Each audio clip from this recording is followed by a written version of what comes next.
Source: A Couple of Cuckoos. I swear I can't help it. It's just so like you to do this. Years ago, a young girl and boy were born in a hospital, and which would be the start of a great mistake that would forever change their entire lives. At the present, at the Yumino family diner, Nagi multitasks frying a couple of eggs for breakfast while studying English words. He's soon joined by his sister Sachi, who just woke up and demands she take the egg with the bigger yolk that he's preparing. Nagi, however, refuses as the yolk contains vitamins that improve memory function. Sachi then steps out of the picture and argues with their father Yohei off-screen. Then their mother Nami enters the scene and asks where she left her earrings. Nagi informs her where they were. Thankful for that information, Nami thanks him and looks forward to meeting his real parents and their real daughter. As Nagi sits in his room and thinks about being switched at birth, his parents tell him that they'll be waiting for him down in the dining hall and to not be late. Also, Nami wishes Nagi a happy birthday, which makes him blush. Sachi then asks Nagi if he's going to live with his biological parents, but he refuses and plans to go to the library and study in the meantime. As for why it's to beat his rival, this prompts Sachi to mention Nagi's idiosyncrasies. Nagi laughs and brushes off the comments, but tearfully, Sachi claims that she doesn't want him to leave, and he reassures her that he isn't leaving. On his way to the library, Nagi spots a young girl appearing as if she was about to jump off the bridge over the highway and tries to rescue her. The young girl futilely tries to explain that she wasn't trying to jump off the bridge. However, Nagi still impetuously tries to rescue the girl, causing her to fall backward and touch her bosom. This makes the girl smack Nagi in the face and inform him that she was merely pretending to kill herself for her Insta account. Her reason for doing it is that she wants to convince her mother to cancel an upcoming marriage. The news shocks Nagi as he's in a similar situation, and they both learn that Nagi is a mixed baby while the girl has an upcoming arranged marriage. The girl then introduces herself as Erica while also noting what school she goes to, and Nagi recalls that his fellow male peers are enamored with her because of her Insta account. Nagi then introduced himself and the school he goes to named Meguragawa Academy. This shocks Erica as she claims it's a super elite prep school, and following an epiphany that she had, she makes Nagi her pretend boyfriend. After elaborating on her plan, Nagi still refuses to go along with the plan and tries to walk away, only to be shown a video by Erica of her chest being grabbed by Nagi. Erica plans to use this as blackmail material to get Nagi to agree to be her pretend boyfriend so her arranged marriage could be cancelled. They try and prove this by taking a picture together, but fail several times to get Nagi to look right. To remedy this, Erica takes Nagi to do some clothes shopping. At the end of their shopping trip, they settle in some pump wrap clothes and once again try and take a photograph together. Because the photograph needed to show strength, Nagi misinterpreted Erica's family to be Yakuza, but she clarifies that they're hotel mobiles. Erica then goes on to talk about pictures and how important the error must be, and ultimately decides to use the first picture they took together. Right as Erica sent the picture, her father texts her that he doesn't believe her, but also about her curfew. At that moment, three guys who turn out to be stalkers of Erica confront them. One of the stalkers tries to get physical with Nagi after learning he's Erica's contractual boyfriend, but Nagi throws a punch at him, causing him to fall backward. Warning the stalkers to leave Erica be, the stalkers flee the scene while apologizing. This gives Erica another great idea to get her parents to call off the wedding, to simply punch the person in the face. Erica then says her goodbyes to Nagi and is then driven off by her chauffeur, and Nagi is alerted by his phone about his own commitments. That night, Nagi meets with his biological parents, who turn out to be Erica's parents, and they also reveal that they've arranged for them to get married together. The following day, Nagi's rival hero Segawa bumps into him, and when she walks away, Nagi openly declares that he'll beat her in the next exam. As it turns out, Hiro's type of person is one who's smarter than her. Nagi learns that Erica will be arriving at their home in order to get familiar with Nagi, who is engaged to her. Despite Nagi's vehement refusal to accept this engagement, Yohei takes it as a sign of rebellion, but Nami believes there's more to the refusal than meets the eye. A flashback involving his encounter hero shows that he has feelings for her, but sheepishly, Nagi denies there is no other motive. So Nami enforces that Erika should come to visit, but Nagi still refuses as he has studying to do. But Nami reveals that it wasn't her idea, but Erika's. Both Nagi's parents then leave Nagi, who then has an epiphany that Erika was in fact fully intent on marrying him. As Nagi prepares himself to politely reject her engagement proposal, he's met by Sachi, who overheard that Erika is coming over there. Nagi confirms it, and Sachi notes her opinion that it won't work out between them due to the financial gap and the prestigious background she comes from. However, Nagi notes that it doesn't matter and that Erika is her older sister. This makes Sachi throw a minor tantrum at Nagi and leaves him alone. An hour past the time Erika was supposed to arrive passed by, and Nagi just finished vacuuming his side of the room. When Nagi goes outside to check if she's arrived, Nagi finds Erika squatting just outside of his apartment door. Erika pouts and claims that he's late, and Nagi retorts that she could have rung the doorbell. Hearing that surprises Erika and notices that he's all alone there, to which Nagi notes his family is all at work at the moment. Being polite, Nagi allows Erika inside and offers her a seat, to which Erika sits on the shelf of a bookshelf. This shocks Nagi, who said that she could sit on the floor, and then asks for her to take off her shoes.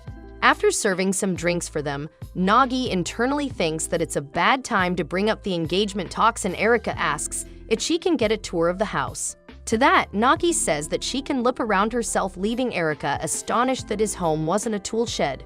Hence, Nagi gives Erika a tour of his home, and Erika looks around in a curious manner. When the tour is finished, Nagi had hoped to talk about the engagement, but instead, Erika wanted to ask him something. As it turns out, Erika wanted to show Nagi her own house, and he's left astonished by the place and all that it has to offer. Reflecting on how life would have been considerably different had they not been switched at birth, Nagi thinks of how their attitudes would have been different. Approaching the open gazebo where Erika sat and drank some tea, Nagi is told by Erika that she refuses to go through with the engagement, noting that she wants to choose the person she'll marry. Nagi asks why Erika wanted to visit his home, and she claims that it's because she wanted to talk to his parents to call off the engagement. Learning that his parents are restaurant owners, Erika requests that she be taken there to give them a piece of her mind. That evening, at the Manshiro-cho shopping district, the two visit the Umino family diner. Minutes after they enter, Erika causes a scene with Nagi's parents. However, this was a delusion that Nagi concocted. Asking for the restroom, Nagi directs her to where it is and thinks that he must avoid a physical confrontation between his parents and her. Eventually, they severed the house's special ginger pork.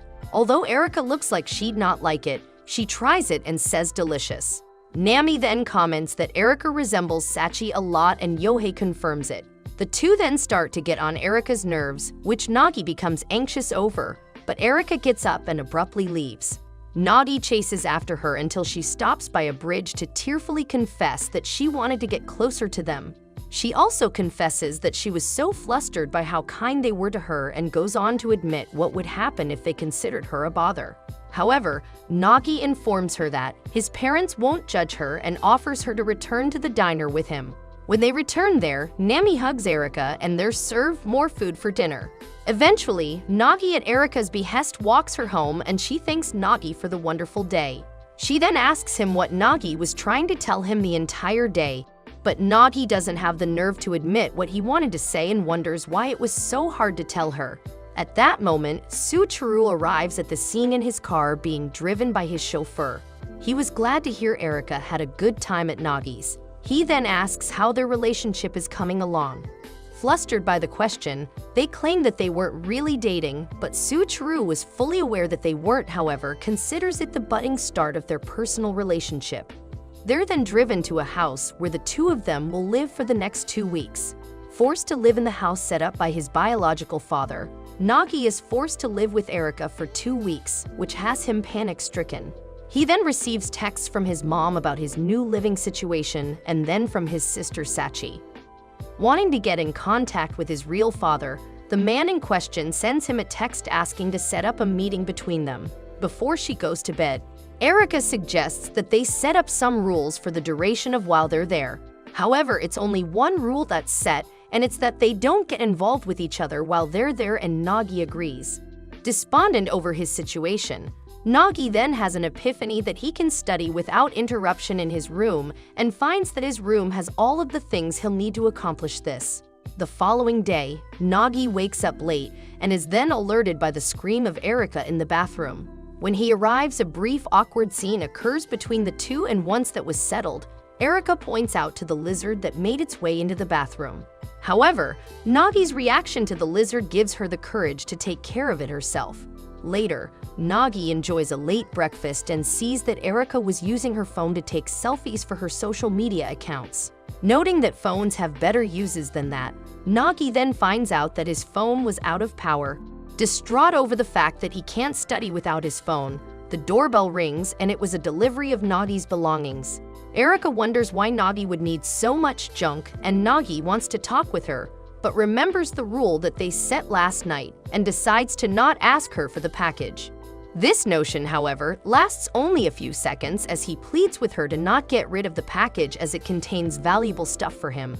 So, Nagi helps Erika with the reflective lighting for her selfies and then helps her take pictures. This leads to an unintentionally awkward selfie between the two of them.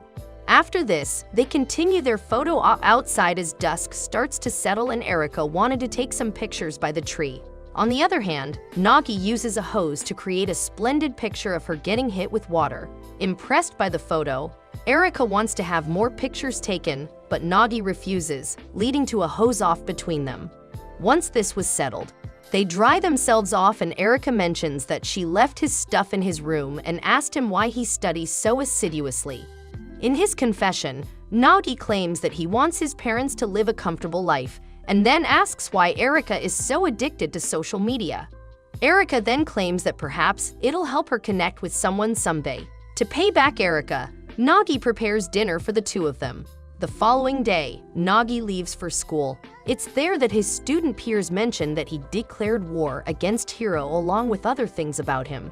Despite what everyone had said, Nagi's resolve to beat Hiro in the upcoming exams remains undeterred. From his shoe locker, Nagi finds a note left to him from Hiro, which asks that he meet her on the rooftop after school.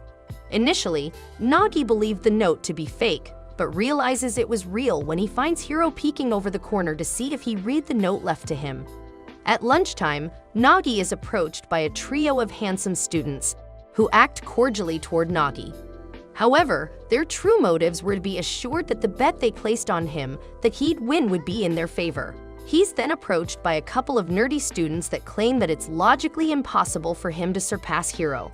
After this, Hiro ruminates on Hiro's skills and charms and eventually gets another letter from Hiro, but Nagi disposes of it due to figuring it's fake because of its bad handwriting.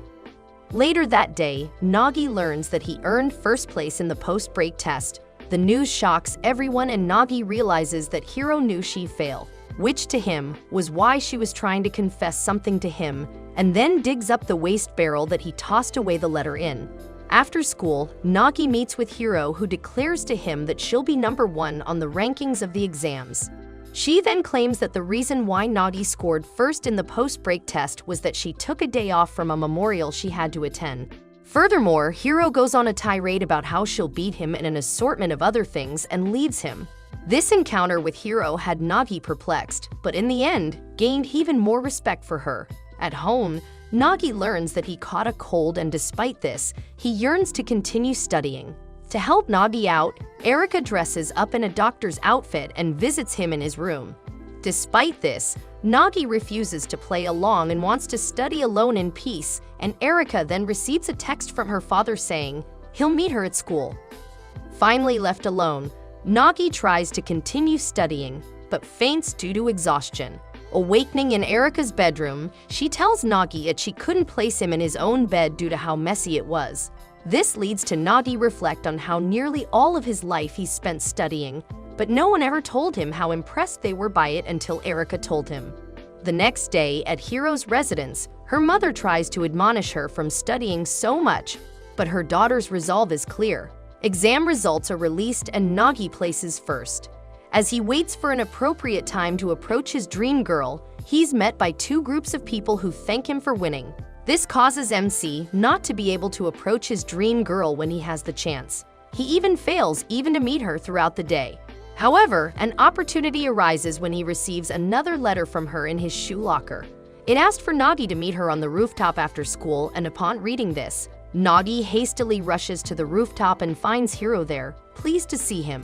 When she asks him why he was so ardent in surpassing her, MC answers that he once heard her say she likes people more intelligent than her. Hearing that made MC want to confess his feeling for her, and now he finally surpassed her in the top grade exam. He then confesses his love for her and asks to go out with her. However, she does not consider his victory an absolute one, as he still has 10 losses on his belt. Hence, she rejects his feelings for him, but Nagi refuses to give it and vows to beat her 10 more times. This leads to a back-and-forth argument about how superior the other is. Ultimately, it ends with them both exhausted on the floor of their classroom after racing to get their backpack first. Although Nagi won that match, Hiro still cannot go out with him due to being engaged to someone else. Back at home, Nagi contemplates the situation while lying on his bed, and the moment he rolls off of it, he gets an epiphany that she told him so they can elope. Erika then appears in MC room to remind him that their 2-week stay is finally over. Downstairs, Nagi has his things packed, and the two briefly reflect on their time in the house, which Nagi admits was fun. On the other hand, Erika didn't share the same sentiments and listed her complaints about her time there. Outside of the home, Nagi respectfully says goodbye to the house, which Erika misinterprets as him saying goodbye to her. Once the two go their separate ways, Nagi takes the bus home while Erika waits for her chauffeur to pick her up. However, he's surprised to see his house locked up upon arriving home. MC contacts his mom and learns they had a plumbing problem, which forced them to move out of their home temporarily, and where they're staying now has little space. Therefore, there's no room for MC. So he contacts his biological father to ask him if it's all right to stay at the house for a while, and he accepts. He got played. Arriving back at the house, Nagi is surprised to see that Erika is still there and learns that she wants to learn how to be more independent. Hearing this impresses Nagi, and he offers to teach her how, which elates her, and she immediately asks him to do her laundry for her. Meanwhile, Sachi learns from her parents that Nagi will not live with them. Despite her refusal that she'd go live with them, she does express interest in visiting them to see what their house looks like. Eventually, it's announced that Sachi will be visiting their place to drop off more supplies for MC, and Erika is in an uproar because she will meet her sister.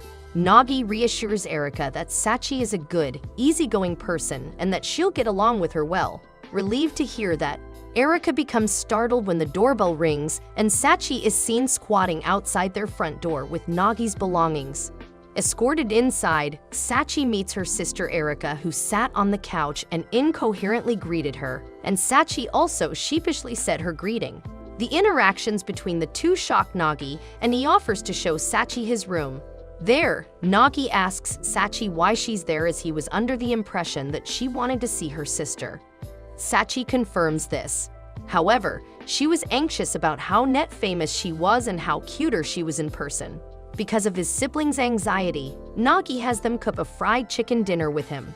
The two epically fail to create the meal, but in the end, they still make a decent meal thanks to Nagi's cooking skills. As they enjoy their meal, Nagi comments on Sachi and Erika's similarities. Later, the two bond with Sachi, trying on a dress given to her by Erika. Soon after this, they show Nagi, who could not recognize Sachi in the dress, causing him to get beaten up by her. Once that was settled, Nagi took a picture of Sachi with Erika's cell phone. Sachi tells her mother about her time at Nagi and Erika's home at home. On a bright sunny morning, Erika finds a lethargic Nagi lying on the couch, who notes his desire not to attend school. However, Erika insists that Nagi goes, and he does. On his way, he internally reveals he's depressed to go to school after her dream girl rejected him. Riding on a train, Nagi thinks about going to school for the first time after the rejection and contemplates whether or not Hiro was trying to tell him something. As he does this, Hiro appears as if he is going to vomit, scaring those around him, but manages to withhold himself from doing that. Arriving at the school library, Hiro meets him and notes how she studied his work pattern. Nagi interprets this as Hiro liking him, then asking him to study with her, which corroborates one of his thoughts that she wants him to take her away from her fiancé. Because he's so tense, Nagi asks Hiro a series of questions, and it doesn't relieve Nagi whatsoever. Nagi then tries to excuse himself to the bathroom, but trips over his chair and falls onto the ground, spilling the books out of his bag. One of the books was a shrine stamp book, and Hiro also had her book. Hiro doesn't like shrine stamps. She considers herself a collector of them in her own words. Hiro shows Nagi some of her favorite stamps, and Nagi thinks she's an otaku for them. When asked by her if he often goes to collect stamps, Nagi lies that he does it with his mom and hides the fact that he wants to skip school and visit shrines. Looking through Nagi's book, Hiro finds a super rare stamp that she could not get due to attending a memorial. Curious to know how many stamps Nagi has collected so far, Nagi answers 42, but Hiro has collected 187. This leads to a bit of a back and forth between them, in their contest between them. Once the school bell rings, MC leaves for class and Hiro stops him, commenting that he's a lot of fun and asks to continue having morning sessions with him. In class, Nagi reflects on how awesome the day went. This leads him to believe that they will get married one day. Once the homeroom teacher arrives, he announces that they will have a new classmate. Internally, Nagi had hoped to tell Hiro the following day about his fiancée, so they could both break their engagements together. In a shocking twist, the new student turns out to be Erika. Later outside, Erika talks with Nagi about why she's now attending his school. Erika was expelled from her old school because a friend of hers reported the accidental photo taken of them that was uploaded online to their principal. She found out about the expulsion was the same day that Nagi collapsed from his cold. By her father's suggestion, Erika was enrolled in MC school, and the rest is history. Feeling guilty for being partly to blame for the incident, Nagi mentions how cruel her friends were for having her expelled from school like that. This remarks a comment from Nagi claiming that Erika has some friends, but she comments that she doesn't have any friends. Erika then changes the subject, making Nagi promise to reveal to anyone that they're engaged. Putting away his shoes in his shoe locker, Nagi laments over his current predicament and overhears people talking about Erika. Nagi then heads to class and finds many students surrounding his classroom where Erika was, but nearly no one dared to approach her. Although Nagi was tempted to come and talk with her, Hiro approached her and started a conversation with her. At first, Nagi likes this, but then realizes it'd be terrible if they become friends. As Hiro leaves with Erika to give her a school tour, Nagi stalks them. He watches them as they're approached by a swarm of their female peers who want to take pictures of them together. Nagi tries to grab Erika's attention throughout the day, but fails every time. At the end of the day, Nagi hopes to have the chance to talk with Erika. This plan, however, fails when Erika and Hiro decide to walk home together. When an opportunity strikes, Nagi tries to go for it but gets hesitant to do so when he recalls Erika talking about her friends. Nagi realizes that this is the first time Erika has made a true friend, and seeing Hiro cry makes Nagi believe that Erika did something wrong. Coming out of his hiding spot, Nagi tries to defend Erika, but is told by Hiro that she's in fact a huge Erika fan and hugs her. Hiro then shows off many photos that Erika posted, and her favorite one was one that Nagi took. Curious to know why Nagi knows Erika, she reveals that he's a fan of hers too, which makes Hiro apprehensively state that she's a bigger fan of Erika. While they all walked home, Erika revealed that she had trouble keeping up in class due to how far it was from her old school. Hence, Hiro suggests that Hiro join her and Nagi's morning study sessions. Erika learns from Nagi that he confessed to Hiro but was rejected and omitted the truth as to why. Instead, he claims that she prefers more intelligent people than her, and he has to beat her in the exams 10 times. After learning this, Erika gives Nagi her opinions on the situation and offers her help to get Nagi into a relationship with Hiro. The following day, Hiro and Erika head to school, and instead of getting a ride from her driver, she takes a taxi as her way of being more independent. Still, however, both Nagi and Erika arrive at school at about the same time. As the two argue for a bit, Hiro comes and sees the two together, which makes her upset with envy. Erika then reassures that Nagi got there first, but addresses Nagi as Nagi-kun, which further upsets Hiro as Erika addressed him on a first-name basis. Catching Hiro's attention, Erika suggests that they head to the library and start studying, and gleefully Hiro agrees. In the library, Hiro and Nagi wait for Erika to return from the bathroom, and when she does, Erika is shown to be dressed up as Cupid, which mortifies Nagi. Cupid tries to name Nagi's positive skills during this time, but Hiro outclasses him in every skill. Ditching the Cupid outfit, Erika suggests they continue studying, and Hiro asks which she prefers, and she chooses Erika. During their study session, Hiro advises Erika to study history as if it were a story, but Hiro claims that she should study 3 times harder to catch up. This leads to an argument between the two, and Hiro mentions that the two seem relatively close to each other and wish to be closer. So Hiro decides to visit Erika's place after school. Ultimately, following Nagi's advice, Erika has Hiro visit her parents' home and have the house to himself. Nagi stripes down nude and waltzes around the place without a care in the world. That is until they arrive at the home, and a text from Erika reveals that her house is being renovated, so she can't show it to her. After getting fully clothed, Nagi goes around the house to collect his stuff to avoid having Hiro find out he lives there. When the two go to the pool area, Nagi tries to make a break for his room, but trips and falls. Before Hiro could turn around and see the noise, Erika pushed Hiro into the pool and fell in with her. Hiro brushes it off as a common cliché, but notes that she may have seen someone in the living room. Erika claims that it was a cat that she may have seen and suggested they take a bath. They do, and Nagi manages to reach his room during it, but when he does, Erika and Hiro are startled by something. As it turns out, it was Erika's stalker, and Nagi handily defeats them all. Checking out where the noise came from, Erika and Hiro blame it on the cat again. When it's time for Hiro to leave, Erika apologizes to Hiro for her impertinence with the pool, but Hiro pays no mind to it and asks to come again. Erika happily agrees to it, but before Hiro leaves, she spots Nagi's stamp book, and Erika lies that she meant to borrow one of Nagi's study books but was given that by mistake. Knowing the situation, Hiro still wishes that she was closer to Erika than Nagi, and she gets an epiphany on her way home. Hiro invites Erika and Nagi over to her house, and they're left speechless because Hiro lives in a shrine temple and she's a shrine maiden. Immediately, Nagi wanted to get his book stamped, and Hiro, as it turns out, did the stamping. Afterward, Hiro invites the two to her study room, and her mother Asami serves them a slice of cake, excluding Nagi, who she is wary of. Once Erika leaves to use the bathroom, Hiro reveals that her engagement was inheriting the shrine. As for why she told Nagi, she believed him to be appropriate to take on the burden.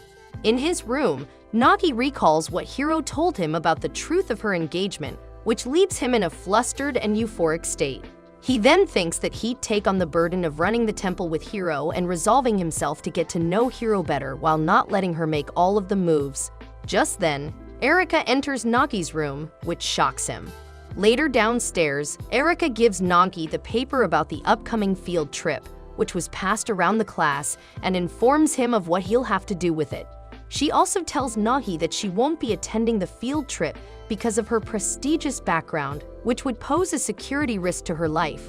Although Nagi mentions that he's uninterested in going, Erika convinces him to go after pointing out that he can become a group leader, which gives Nagi an epiphany. The following day in the school library, Nagi asks Hiro to be a part of his group for the upcoming field trip, and she happily accepts. Erika overhears this from outside the library, unbeknownst to her, as does someone else. Later in the classroom, Nagi filled out the paper with his name on it as the leader and added Hiro as a follower. Next, Nagi reads about the itinerary during the trip and daydreams about all of the fun things they'll do together. Hiro then joins him and suggests that since they're going to Kamakura, they should hold a contest on who can collect more stamps, and he agrees. Afterward, Hiro and Nagi walk to the station together as it rains and talks about how Erika won't be joining them for the trip. They then talk more about Hiro's engagement, which she reveals was decided by her parents. In her own words, she's been bound to a predetermined fate, and her previous statement about being beaten by Nagi 10 more times wouldn't matter. She confesses that no one has ever won against her, so it'd be miraculous if someone were to change her fate for her, and asks that Nagi do it for her. Back at home, Nagi assiduously studies, and Erika barges into his room to complain about the noise. She also informs him that another student who's a fan of hers forced his way into their morning study group and field trip group. To help prevent the student from intervening in Nagi's time with Hiro, Erika announces she'll join the field trip as well. Although Erika is super excited about the trip, she's unable to sleep at all that night. The next day at the Kamakura station, Nagi names off everyone in his group, including the one who forced his way into their group, Shinosuma. Once that was settled with, Shin pulled Nagi aside to tell Nagi about his thoughts and emotions about Erika, and then asks him if it was all right if he courts Erika, which Nagi allowed. Later, Shin takes some pictures of Erika for her social media account, allowing Nagi to spend time alone with Hiro. However, how much Shin bonds with Erika starts to grate on Nagi's nerves and eventually insists they stick together rather than apart. At a restaurant, Nagi attentively watches as Erika reviews Shin's pictures of her. Hiro notes this, and Nagi denies that it's nothing more than him, following his duties as group leader. This does make Nagi wonder if he's really just worried about Erika and nothing more. By dusk, Erika, alone with Nagi, writes in the sand, "Friend," and then claims that Nagi ruined her plans to stay with Shin so that he could spend time with Hiro. Erika then asks Nagi to take a picture with her sand art, but he takes a photo of her.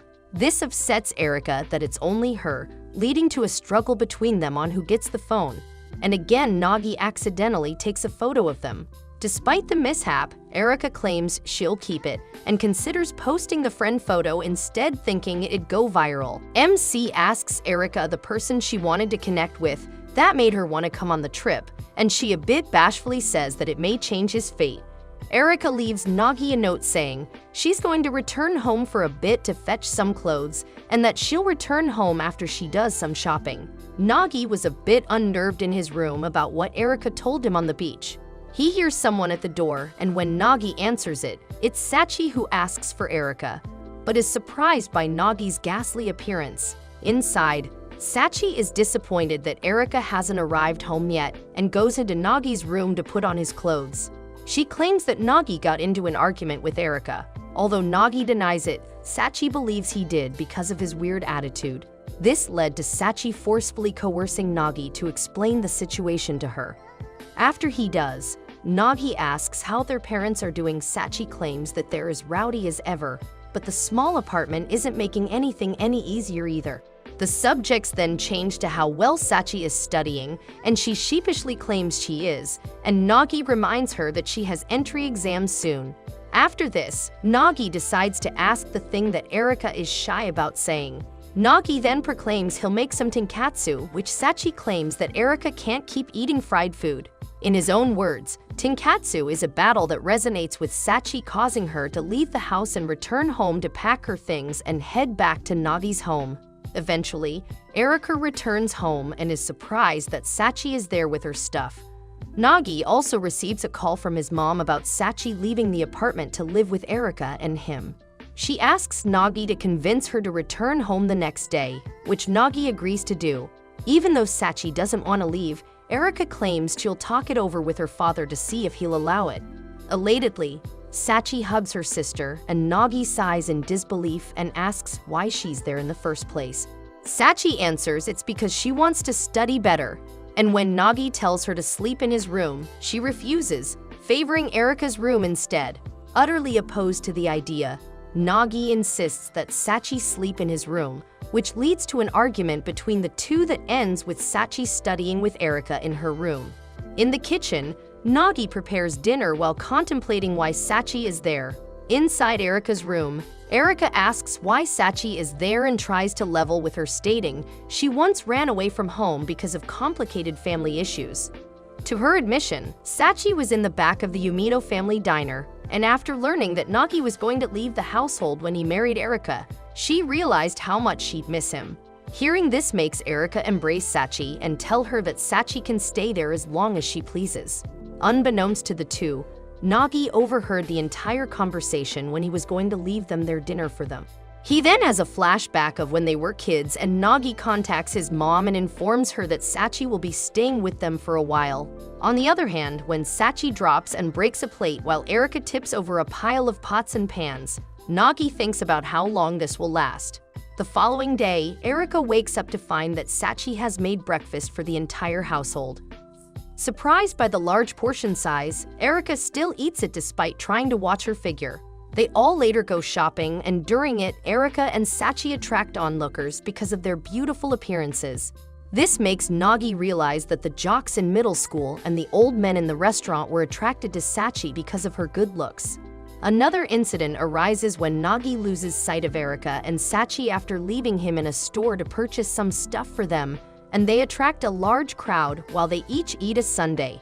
When they return home, they craft a handmade photo board with the supplies they purchased from the store. They then take a group photo together, which Nagi appears blurred because he didn't know they were taking a photo in the first place. Afterward, while Sachi was asleep, Erika took a bath and Nagi conveyed some of his thoughts and emotions, making her laugh. Sachi finishes taking a shower and tells MC that it's ready for him, but then her towel falls off.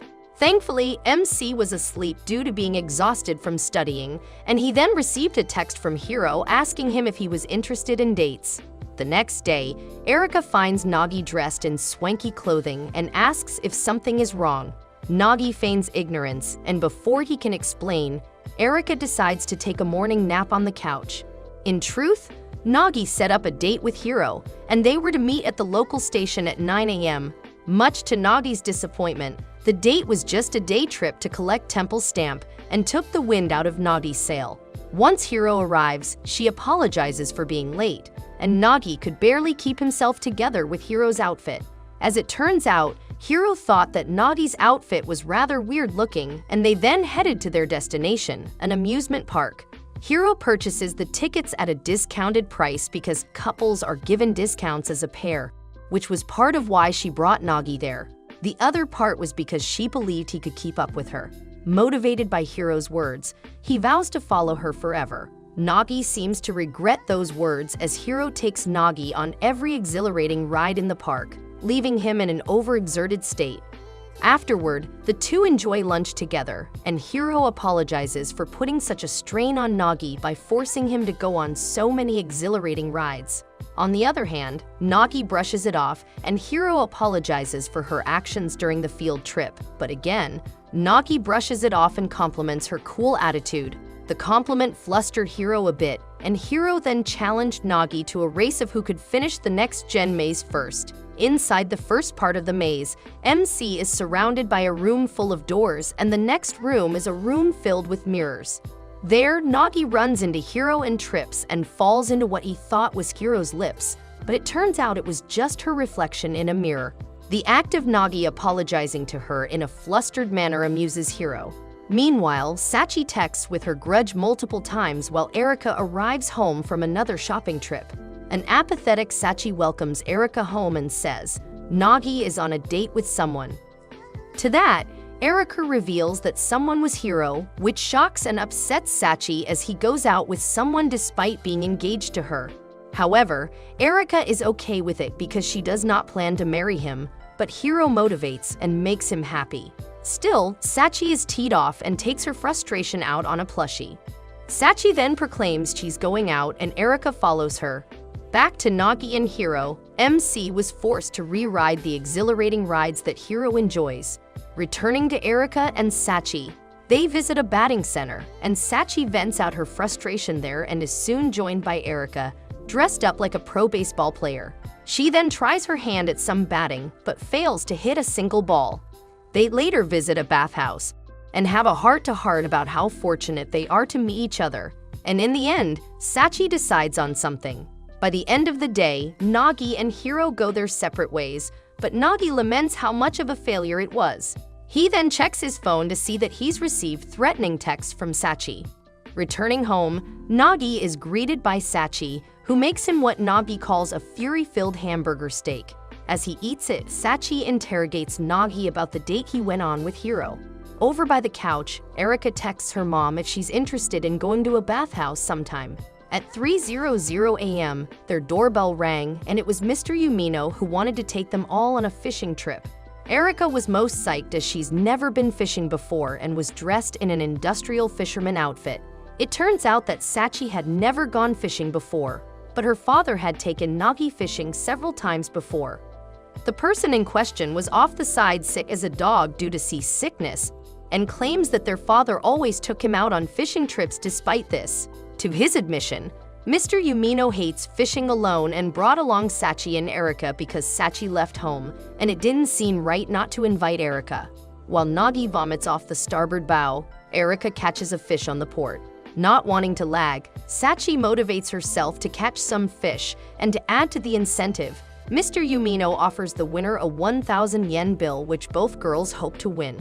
Nagi, on the other hand, sits out due to his illness. When Sachi catches a sea bass, Nagi recalls the first time he went fishing with his father. Although Nagi vowed never to go fishing with his father again, his father imposed that he continue going until he caught a fish bigger than one that he caught. Motivated to catch a fish, Nagi sets out a line and catches a fish, but it's too small and is released back into the sea. In the end, however, Mr. Yumino catches the largest sized fish and wins the contest. En route back to shore, Nagi and his father have a heart-to-heart, and on shore, Erika talks with her biological mom on the phone about their fishing trip.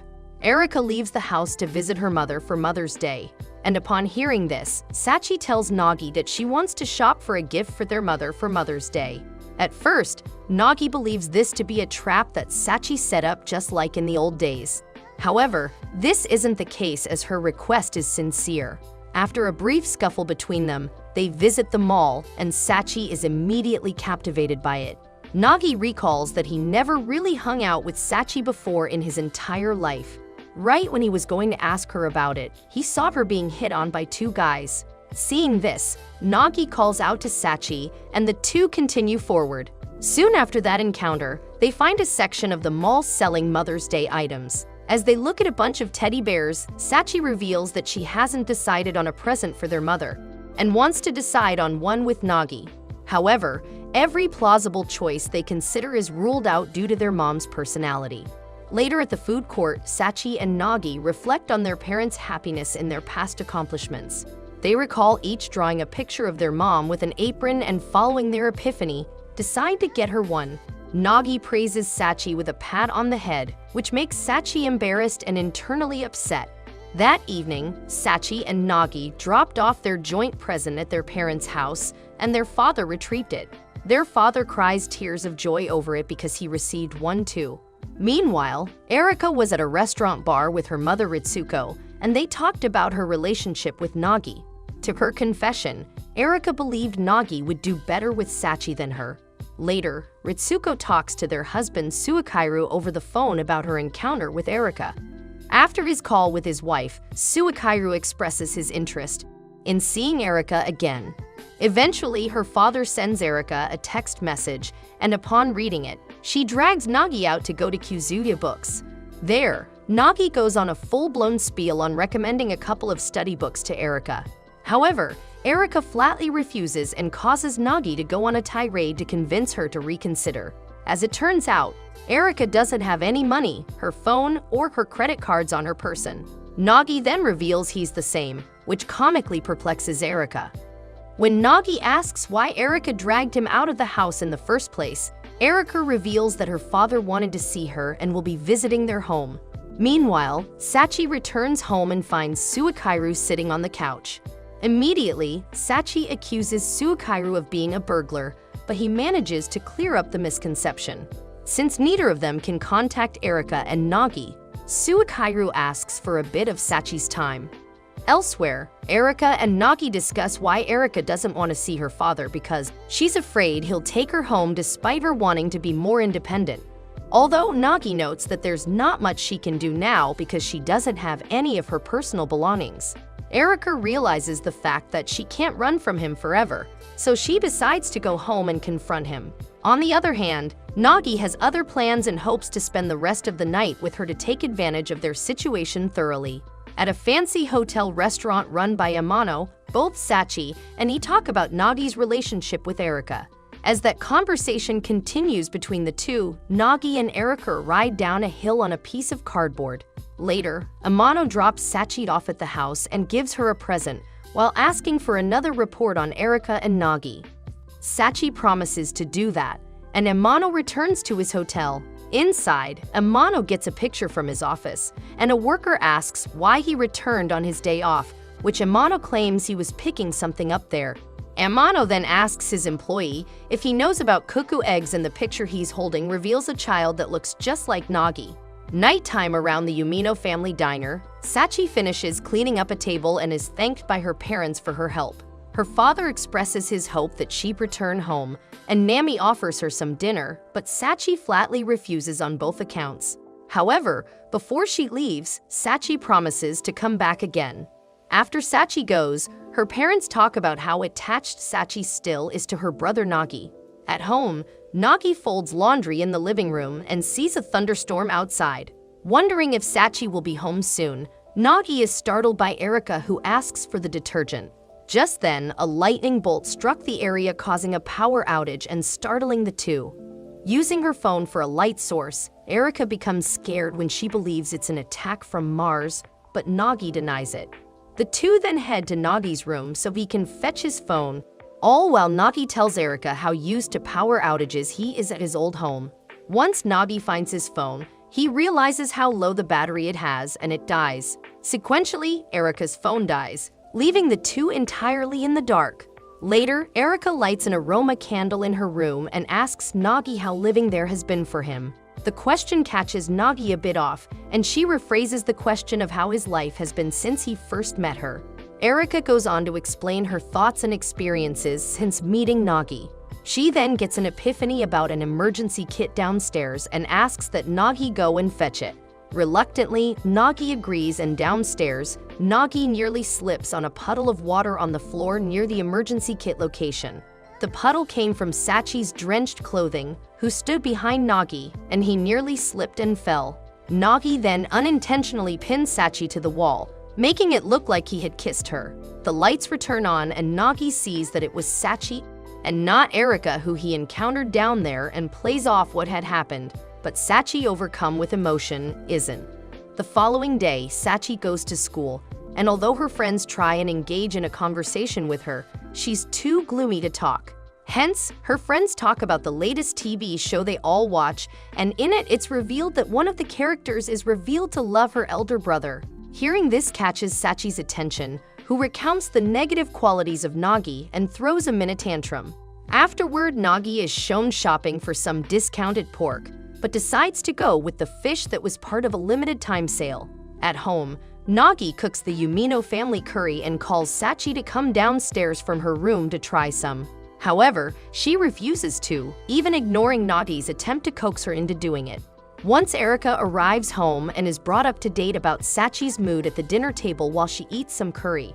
Recounting what could be wrong with Sachi, Nagi concludes it was him bumping into Sachi during the blackout. Lecturing Nagi in her sexy teacher outfit, Erika makes Nagi realize that what he did to Sachi has her in an emotionally flustered state. Nagi would later try and apologize to Sachi, who locked herself in her room, but didn't have the nerve to do it. The next day at school, Hiro and Nagi continue their study sessions, where Erika sends Hiro a text explaining that she can't make it due to oversleeping. However, a flashback reveals that Erika didn't oversleep, but wanted Nagi to patch things up with Sachi. In the present, Hiro notices that MC hasn't taken down any notes and offers to hear his troubles as a shrine maiden priestess. Taking up Hiro's offer, Nagi explains to her about his situation with his sister, but omits any names or the case that led up to it. After hearing Nagi, Hiro gives her advice on Nagi's situation and drafts him a good luck charm. That afternoon, Nagi returns home, and at the door of Sachi's room, he knocks on it and formally apologizes to Sachi for how he's treated her. The apology moves Sachi, and when she opens the door to her room, it slams into Nagi's head, and she demands that Nagi microwave some curry for her. Later, Sachi does some baseball practice swings in her room and then goes to bed with Erika before they leave the house to head to school. Erika and Nagi say goodbye to the lackadaisical Sachi as she lays on the couch. On their way to school, Erika asks Nagi to help decorate her room, but Nagi refuses, claiming he may have a prior commitment.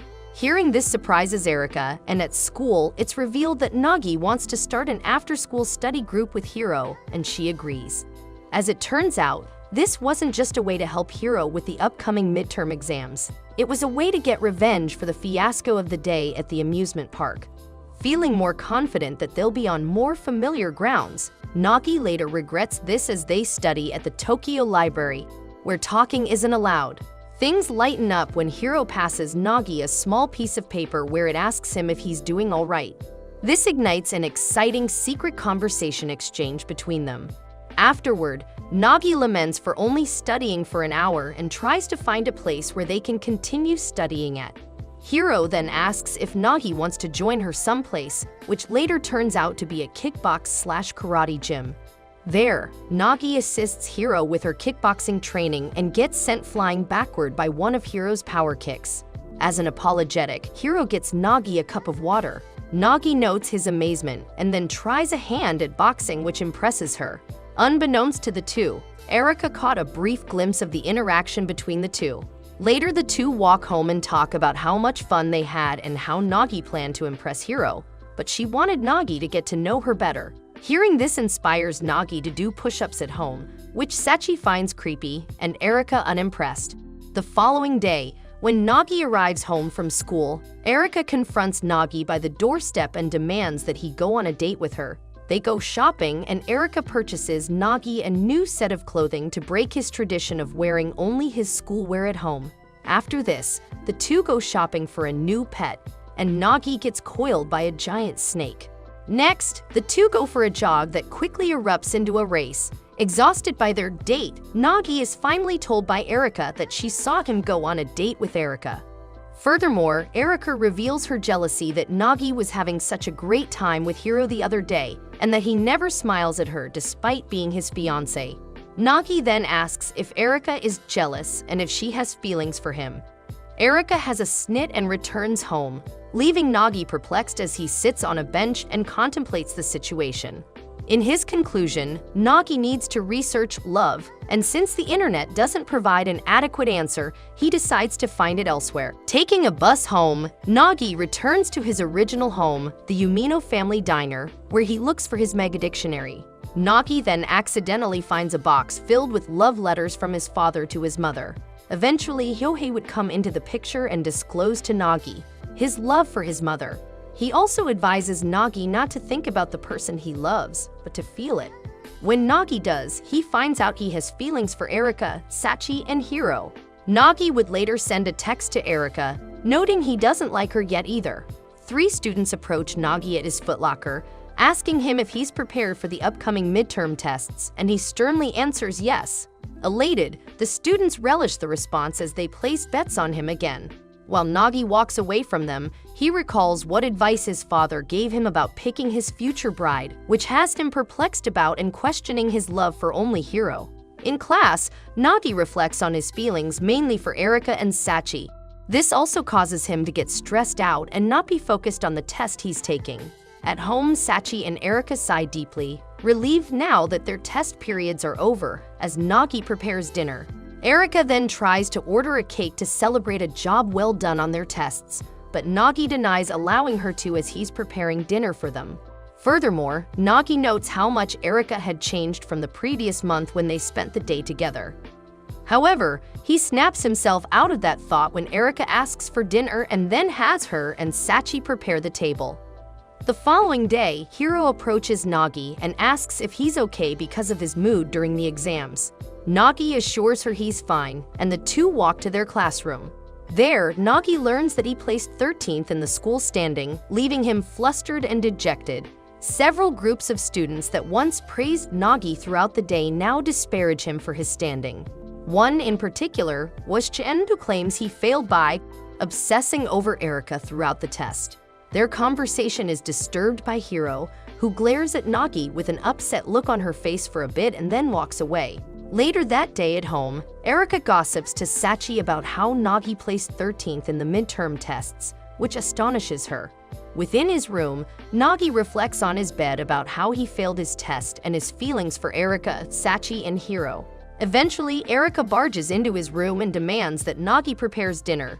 This gets the two into a heated argument over Nagi's 13th placement in the exams, but it ends after Erika assures Nagi, who thinks of himself as trash, is still valuable to her. So Nagi soon prepares dinner and then spends the rest of the evening hours continuing his studying endeavor. The following morning, Nagi takes a shower and Erika barges in on him when he's done with it. Later at school, a psyched Nagi hopes to redeclare to Hiro about beating her at the midterm test. However, she never comes to their morning study session, but Erika does and informs Nagi that Hiro is running late and will arrive later. An argument then breaks between the two, and Hiro hears it from outside the library where they study, prompting her to leave the 2B. Afterward, Nagi runs into Hiro, and they briefly talk, only for Hiro to walk away before Nagi can ask his important question for her. Nagi would later realize that Hiro was avoiding him. However, Nagi later finds a note in his shoe locker from Hiro asking for him to meet her in the back of the gym later. Asking for Erika's opinion on the matter, she claims that Nagi has reached rock bottom with his relationship with her. Unbeknownst to the two, Hiro was watching them. After school, at the designated location where Nagi was supposed to meet with Hiro, he blurts out his emotions to her, but she insists they play basketball with her. They also have a heart-to-heart, where Hiro confesses that she was always under the impression that she was the only one to reach his heart. That night, Nagi passionately studies, but is interrupted by Erika, who asks that he help her with her studies.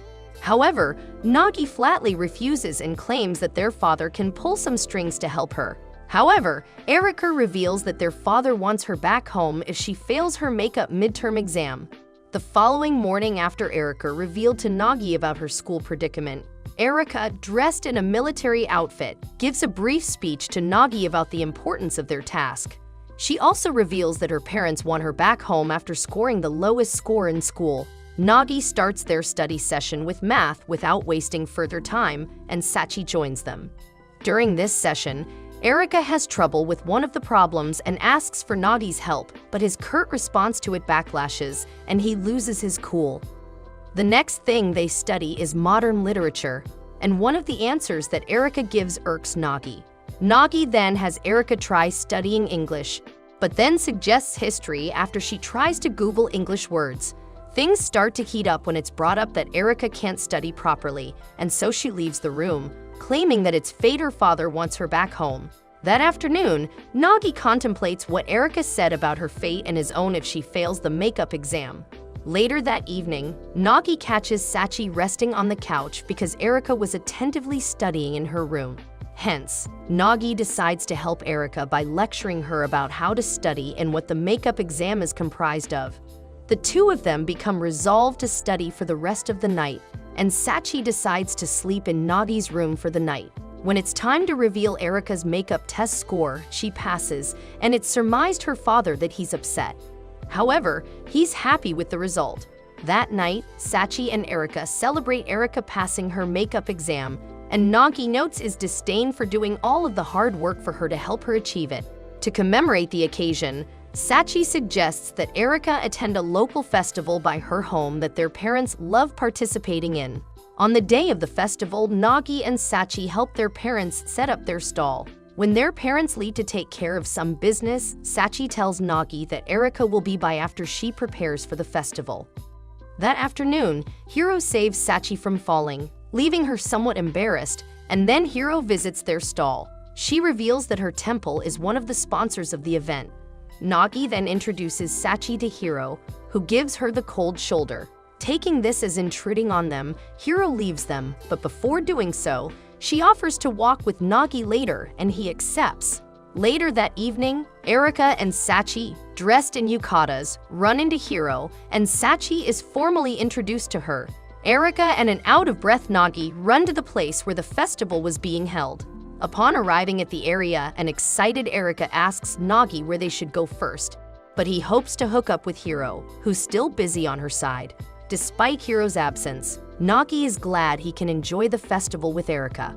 On the other hand, Erika is sad that Sachi couldn't join them because her biological parents suggested they enjoy the festival together as fiancés.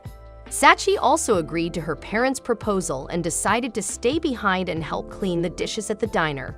Spotting a goldfish scooping stand, Erika tries to pay with a credit card, but the vendor won't allow it. So she asks for some cash from Nagi, and he gives it to her. After a few tries, Erika fails to catch a single fish and decides to move to another stand, which Nagi figures will lead to a series of unfortunate events for him. The next stand they visit is a lottery where Erika wins the sixth prize, a mustache and glasses. However, Erika is determined to win first place. That's a game console, despite already having said console in her possession. This prompts Nagi to stop and drag her off, drawing a crowd's attention. Putting a soba mask on Erika's face, MC says she will show her how to have a fun time at the festival. They then visit a few tables, and while Erika is hyper-focused on a game, MC leads her to get some okonomiyaki for them. At the okonomiyaki table, MC runs into Sachi, accompanied by some friends from her school. After their brief conversation, Sachi and her friends leave Nagi, and Sachi's friends speak disparagingly about Nagi, causing Sachi to defend her brother's name. Afterward, Nagi and Erika eat their okonomiyaki behind a temple and are soon confronted by Erika's stalkers. Upon seeing that Nagi is there too, two of the stalkers beg their leader Shibata to deal with Nagi. The leader Shibata, now a buffed-out man, vows to get rid of Nagi. But instead of fighting, Nagi flees with Erika in tow. Out of sight of the stalkers, Nagi and Erika argue about how Nagi handled the situation involving the stalkers. They then have a heart-to-heart about festivals, and fireworks start to go off. As they watch the fireworks, they're soon joined by Hiro, who says she was looking for the two. Immediately, Hiro asks why they both call Sachi their sister and what their relationship is between her and the two of them. Erika then drags the flustered Nagi out of the area, and once they're out of sight from Hiro, they argue about how Hiro knows about Sachi. Ultimately, Nagi and Erika decide to inform Hiro of their relationship with Sachi and their prearranged engagement. In a family garden, they inform Hiro about everything, and Hiro then reveals to them the engagement she's involved in, which shocks Erika. Hiro promises not to tell anyone about Nagi and Erika's engagement, and she proposes they form the engagement alliance. Later, they all walk home together until Erika remembers that she forgot to buy a present for Sachi at the festival and leaves to buy her one. As Hiro and Nagi were going to go their separate ways, Hiro stopped Nagi in his tracks and asked that they keep no more secrets between them. Unbeknownst to them, Sachi was watching the scene unfold from across the street from them. At home, Erika delivers her presents to Sachi and learns MC is in the bathroom taking a shower. Sachi then indirectly asks Erika what she thinks Hiro. From their home, Sachi and Erika Amano both prepare to go on a secret mission and dress up in opposite types of clothing fit for the mission. Soon, they observe their target Hiro walk out of a Nikoniko market with a big bag full of food. Their observation continues throughout the day as Hiro returns a 100 yen coin to a police station, rejects a handsome boy that hits on her, helps a kitten find a home, and plays with a group of kids. As Sachi tries to process Hiro, Erika realizes they're more like stalkers than detectives. This assumption startles Sachi, and she tries to argue against it, but Erika reinforces that their actions are contrary to detectives. As this conversation goes on, Hiro leaves the group of children she played with. Although Erika suggests that Sachi go and talk to her, she doesn't want to and only wants to know what kind of person she is. Upon learning this, Erika asks if it's because MC likes Hiro, and Sachi flusteredly responds that's not the case and considers that she may be a weirdo. However, Erika claims that Hiro is none of those things and lists positive things about her, but she thinks Erika is also siding with Hiro and decides to go home.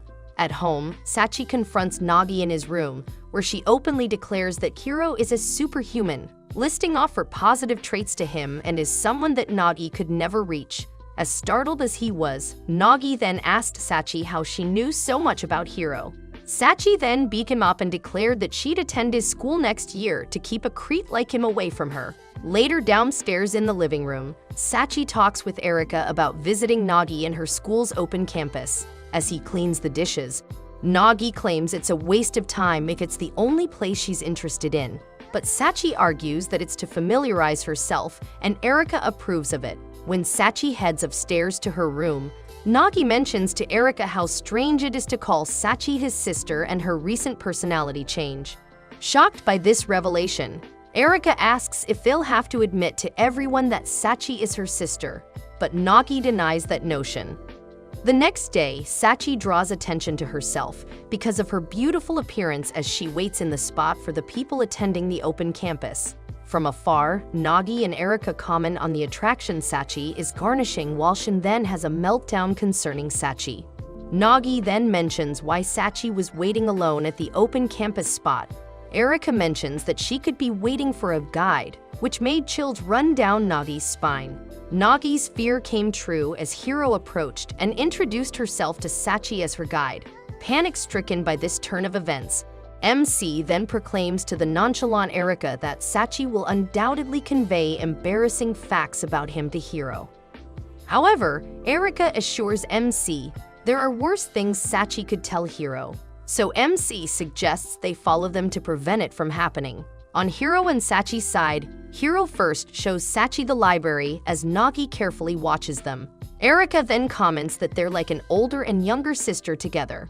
This makes Nagi have a wedding day where he marries Hiro, and Sachi stands by and congratulates them. Although Nagi believes everything is good, Erika corrects him, claiming that it was just her making things up. It's then that Nagi realizes that Sachi and Hiro have left the library and Erika spots them both out in the courtyard. Down there, Sachi learns about the courtyard and the tour officially ends. Hiro asks if Sachi has any questions and Sachi asks what she thinks of Nagi. Sheepishly, Hiro answers that she's already engaged but is curious about Nagi, which Sachi doesn't like. MC and Erika try to eavesdrop on their conversation, so MC confronts the two and asks what they are talking about. The two decline to comment, flustering Nagi, even more so when they invited him to enjoy lunch with them.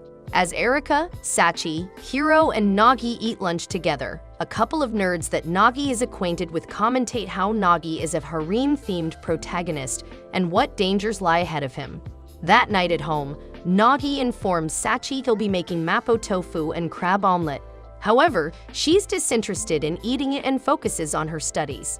Later, Erika and Nagi talk about Sachi over dinner, and during it, Nagi mentions his sister's indomitable determination while giving several examples of that trait. Afterward, Nagi, Erika, and Sachi visit the Umino family diner to consult their parents about Sachi's new endeavor. Nagi's primary concern is the costs associated with the school they attend. Despite Sachi's hesitance, they inform their parents about Sachi's situation, and surprisingly they agree to it. How they get the money to pay for Sachi's endeavor would be they'd sell the shop, which Sachi vehemently disapproves of, which leads to an argument between her and her mother. Erika then chimes in and mediates the situation successfully. Later, Sachi fetches her school supplies, and they return home. The next day, a couple of friends ask what school Sachi is interested in attending, but she refuses to tell. Late at night at home, Sachi learns that both Nagi and Erika will be participating in a study camp that weekend. Erika offers Sachi to join them, and she immediately agrees. She then learns that Hiro and that attending the camp would help her final and entrance exams. Looking at his phone, Nagi notices that the weather forecast for the week is warm and sunny, while Sachi goes to prepare for the camp. When it's mentioned that neither Sachi nor Nagi doesn't have any money, Erika offers them shelter in her holiday house in Karuizawa. The following day, Hiro drives Erika, Nagi, and Shin, who tagged along after overhearing that Sachi couldn't make it with them to the study camp location. Wasting no time, the group enters the house and is excited about the weekend, while Sachi is stuck at her family's home with a cold. Returning to the study group, they all note how impressed they are with the place, and Erika discloses its background. Spotting a framed picture, Erika places it on its front and pulls Hiro away to show her the upstairs area. At that moment, Nagi realizes he'll be spending time alone with Hiro, and Shin then asks him who he prefers after mentioning that he personally likes Erika. Briefly flustered by the question, Nagi answers that it's Hiro, and Shin asks that they cooperate, winning over their respective interest. However, when Nagi corrects him why they're initially there, Shin brushes it off. Afterward, when Hiro suggests they start studying. In the living room, Erika proclaims that they must purchase food first as the place isn't properly stocked. So Erika and an insistent Shin go shopping, while Nagi and Hiro stay behind to start studying until Hiro suggests they go outside. Later outside, they visit a lake area that Hiro saw from the house balcony. On the lake's pier, Hiro spots a fish and suggests they go fishing the next day. Although Nagi claims they're there to study, Hiro remarks it's good to take breaks too. On the other hand, Nagi calls Hiro out for trying to keep him from taking first place from her, which she jokingly confesses to.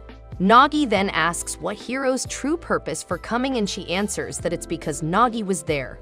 Elsewhere, Erika and Shin are shown shopping with a cart full of snacks and drinks in their basket, while Erika ponders now what's appropriate to purchase.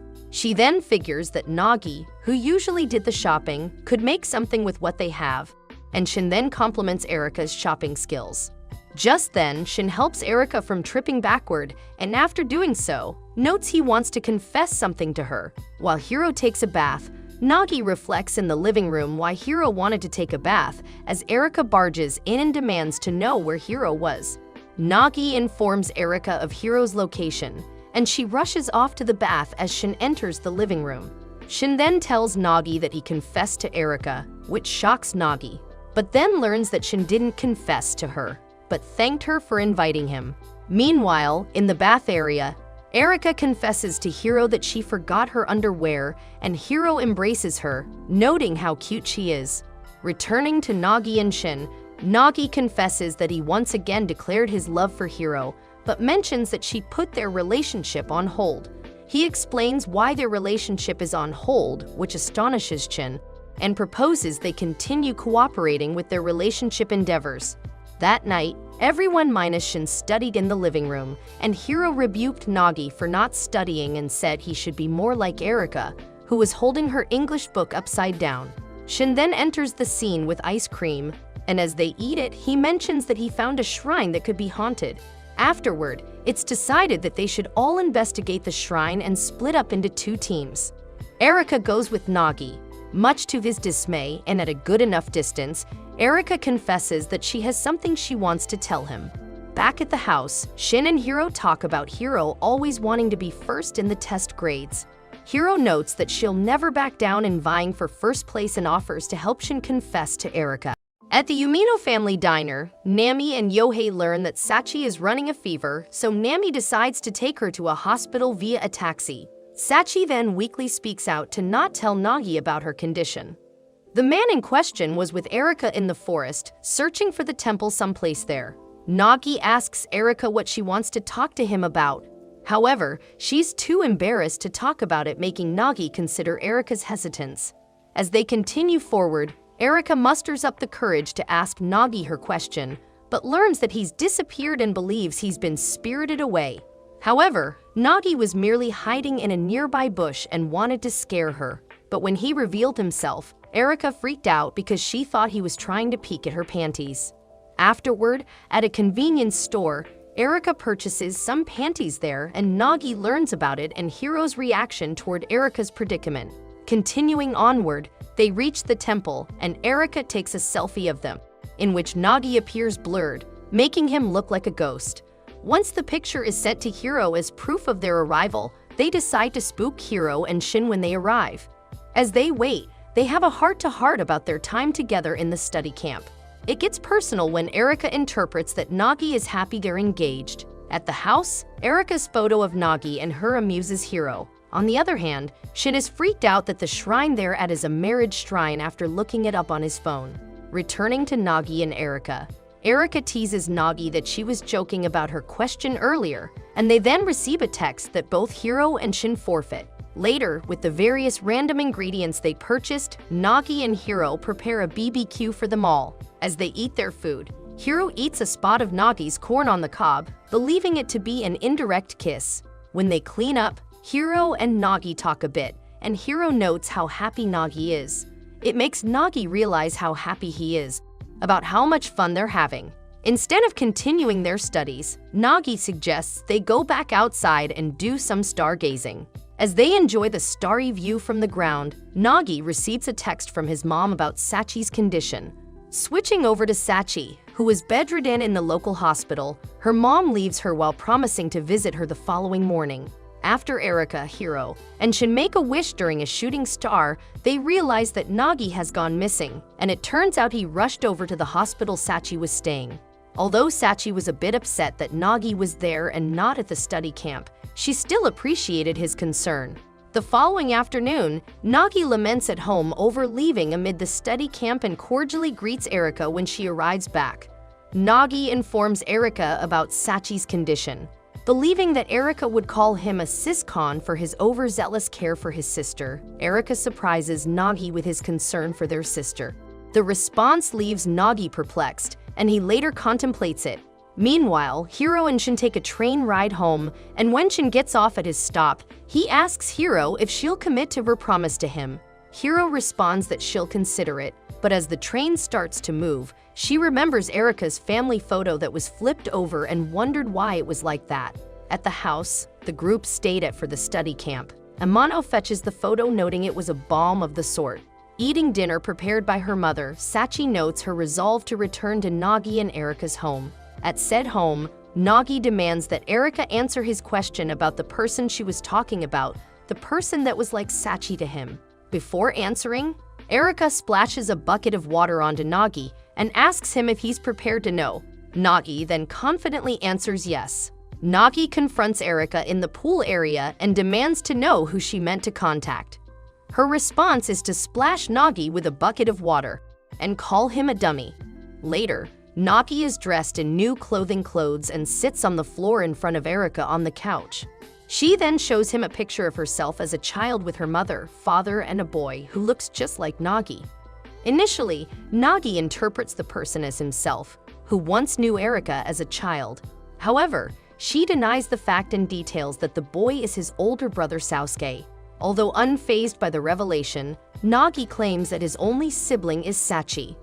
When Nagi asks Erika if his parents know about Sasuke, she denies it and claims he's trying to find her. On the day she learned about her marriage to Nagi from her parents, Erika was upset and barged out of her living room, which would lead up to her meeting with Nagi. At first, Erika believed that Nagi was Sasuke, but was disheartened that wasn't the fact. Furthermore, why Erika uploaded pictures of herself on her social media account? Because she wanted Sasuke to find her. Hence, Nagi suggests, as the second most intelligent person in their school, they should find Sasuke, which amuses Erika and thanks him for the offer. At that moment, Sachi returns home and Erika warmly greets her. The following day, Erika talks with a group of students in her class, including Hiro. At the same time, Shin complains to Nagi about answering the messages he sent him. However, Nagi is too lost in thought about what Erika told him about Sasuke and would continue this as he prepared dinner that night. Nagi figured that he was nothing more than a replacement for his brother Sasuke, and the hypocrisy of Erika calling him a siscon when she's a brocon. Once finished, Erika and Sachi come downstairs and ask if dinner is ready. Nagi confirms it and claims that he will meet Erika's father to confront him about Sasuke. The move astonishes Erika and perplexes Sachi as Nagi leaves to meet Amano. At the Amano family hotel, Amano welcomes Nagi as his only son. A flashback depicts Erika as a child struggling to finish her studies so she could play with Sasuke, who left earlier because he finished his studies quicker. When Erika finally finished, she learned that Sasuke waited for her outside their home, who, although hated, waited for her because he missed his game. Sasuke admits that it wouldn't have been as fun if he played it without her. In the present, Erika explained the situation of her relationship with her older brother Sasuke to Sachi, who wholly understood. On the other hand, Sachi's thoughts about Sasuke are utterly different from how he should act toward Erika. To that, Erika denotes the awful facts about Sasuke to Sachi, who thinks he was a good older brother and that she has feelings for him as well. Meanwhile, Nagi was shown pictures of Erika when she was 3 years old by Amano, but stops at the 4th year album when Nagi demands to know about Sasuke. However, Amano claims that Sasuke doesn't exist, but Nagi isn't buying it, and demands to know more about him than anything related to his family affairs. Redirecting the conversation, Amano notes that Nagi must be getting along well with Erika, and then asks about his relationship with Sachi. It's then revealed that Amano once met Sachi and was impressed by her personality and asks if Nagi had noticed by then, which gives him an epiphany.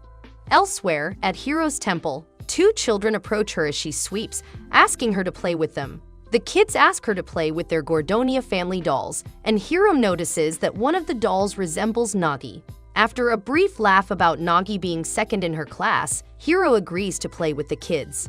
Hiro then reenacts a similar story to Nagi and Erika's predicament, but in the end, notes that Nagi could also pair up with Sachi instead of Erika.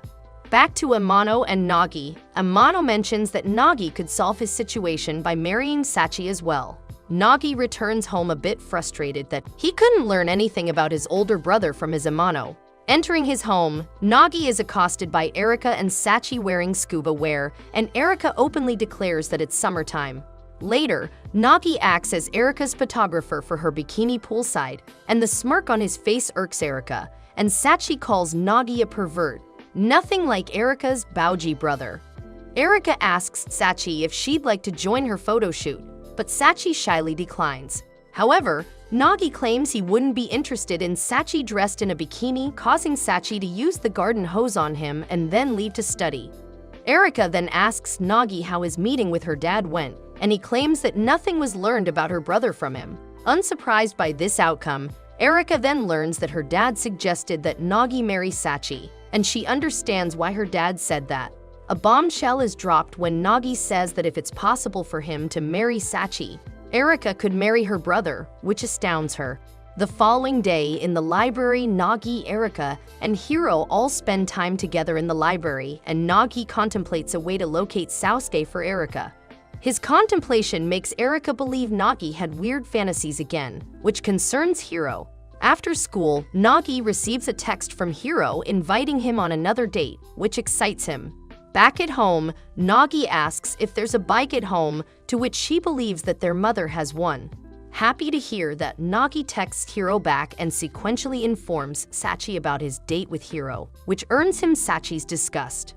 On the day of the date, Nagi is embarrassed that the bike he borrowed was used to promote the Yumino family diner and regrets not renting a bike. On the other hand, Hiro was okay with the bike, believing it to be a handicap on the race they'll be having, and she admits that she's taken on biking as a new hobby. Before they begin, Hiro asks Nagi a riddle, which leaves him perplexed. Hiro then says he should think it over as they race to their destination and begin to ride off, leaving MC behind. Soon, MC finds one of the Amano hotels Sukairo owns. When he catches up to Hiro, he learns she got herself some shaved ice. Continuing with their race, Nagi ruminates over his meeting with his biological father until they reach their destination, the sea.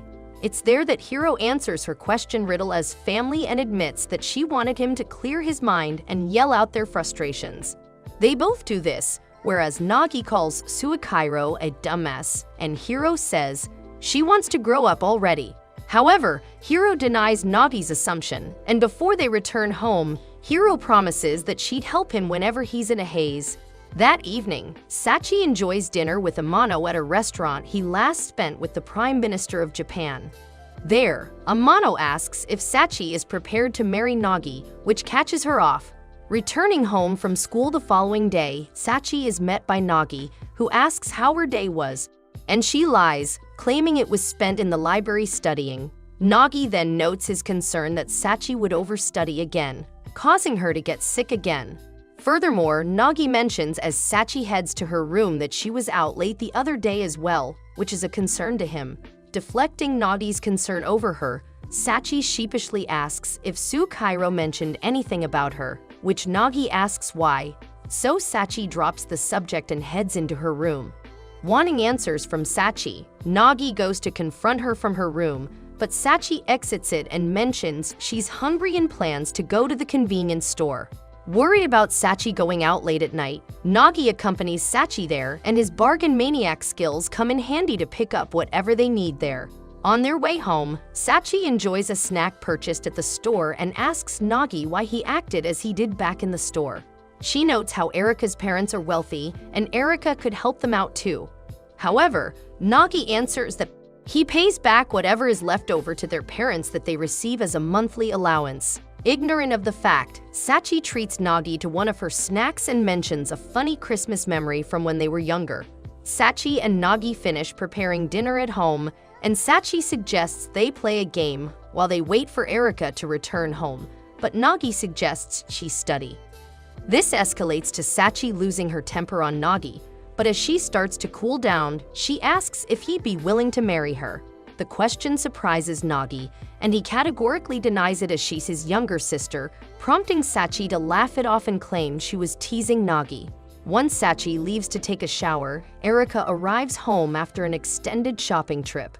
In the classroom of his school, Nagi opens up his report card in front of the two class nerds, and they're amazed to learn that Nagi earned first place in the year ranking. On the other hand, Nagi already knew that he'd earned first place after placing 13th last month and was hoping he'd be praised as a phoenix for his comeback. However, the response he receives from the two nerds is tepid as they're disappointed his feat isn't good rom-com material. The three boys who bet on him before also don't care about Nagi's year ranking placement, but Nagi is still satisfied with his it and vows not to allow Hiro to get first place again. Afterward, Nagi gets a note from Hiro asking him to meet her on the rooftop.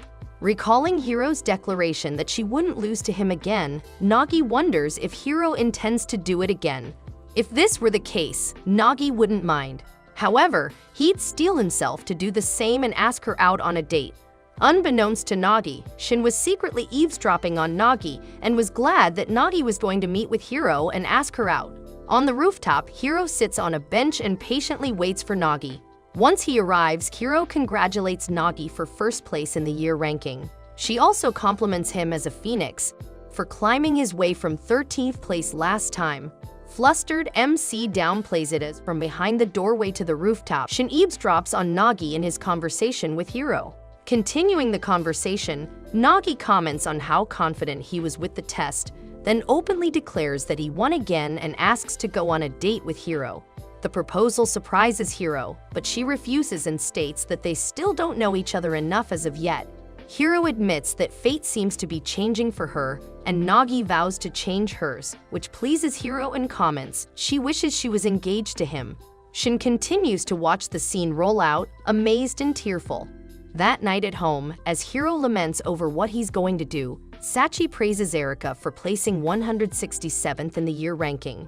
Erika notes how she's up by 80 places since the last time, and Nagi tries to get the girl's attention, which annoys Sachi.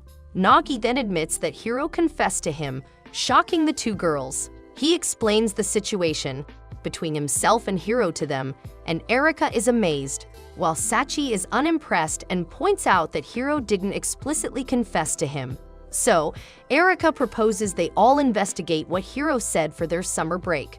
Furthermore, Erika suggests they stay at another vacation home her family owns, with its own private beach. However, Nagi refuses the idea, claiming it's not a good study ground and claims that Hiro wouldn't goof off at a holiday home, but Erika receives a text from her agreeing to go. Hearing this, Nagi changes his mind and decides to tag along. Erika then proclaims that they'll go on a shopping day for their upcoming beach retreat. Sachi decides to stay home and study while the two go shopping. At the mega store, Erika finishes getting supplies for their trip, and before they check out, Nagi suggests they purchase a stick for breaking watermelons.